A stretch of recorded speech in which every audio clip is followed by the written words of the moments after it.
ایک دوشیزہ سڑک پر دھوپ میں ہے بے قرار، چوڑیاں بجتی ہیں کنکر کوٹنے میں بار بار۔ چوڑیوں کے ساز میں یہ سوز ہے کیسا بھرا، آنکھ میں آنسو بنی جاتی ہے جس کی ہر صدا۔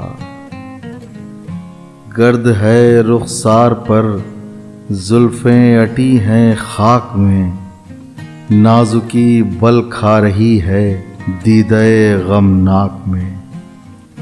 ہو رہا ہے جذب مہر خوں چکا کے روبرو، کنکروں کی نبض میں اٹھتی جوانی کا لہو۔ دھوپ میں لہرا رہی ہے کاکل عنبر سرشت، ہو رہا ہے کمسنی کا لوچ جزو سنگ و خشت۔ پی رہی ہے سرخ کرنیں مہر آتش بار کی، نرگسی آنکھوں کا رس میں چمپئی رخسار کی۔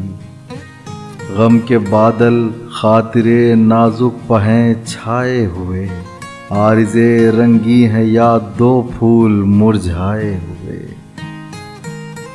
چیتڑوں میں دیدنی ہے روئے غمگین کا شباب، ابر کے آوارہ ٹکڑوں میں ہو جیسے ماہتاب۔ اف یہ ناداری میرے سینے سے اٹھتا ہے دھواں، آہ اے افلاس کے مارے ہوئے ہندوستان۔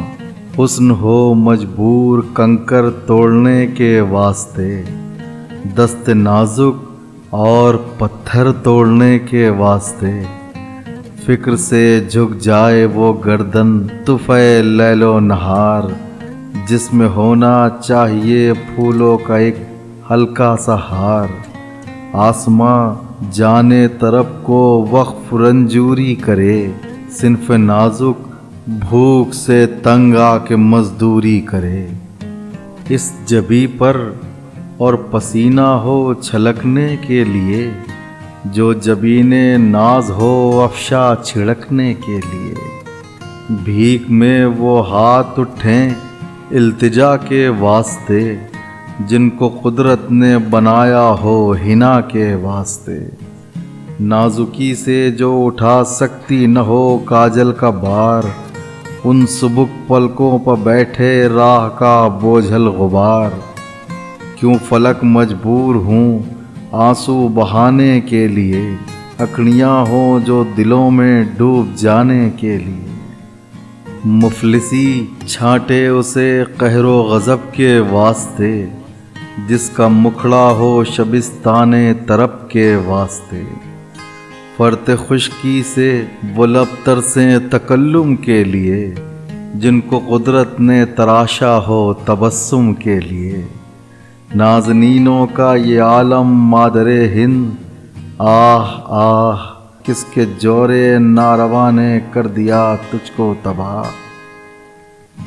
خون برستا تھا کبھی دن رات تیری خاک پر، سچ بتا اے ہند تجھ کو کھا گئی کس کی نظر۔ باغ تیرا کیوں جہنم کا نمونہ ہو گیا، آہ کیوں تیرا بھرا دربار سونا ہو گیا۔ سربرہنا کیوں ہے وہ پھولوں کی چادر کیا ہوئی، اے شب تاریک تیری بزم اختر کیا ہوئی۔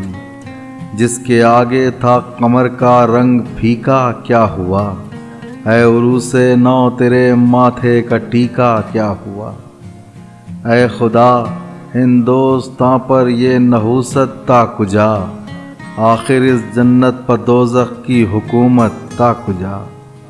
گردن حق پر خراش تیغ باطل تا بکہ، اہل دل کے واسطے طوق و سلاسل تا بکہ۔ سرزمین رنگ و بو پر عکس گلخن تا کجا، پاک سیتا کے لیے زندان راون تا کجا۔ دست نازک کو رسن سے اب چھڑانا چاہیے، اس کلائی میں تو کنگن جگمگانا چاہیے، اس کلائی میں تو کنگن جگمگانا چاہیے۔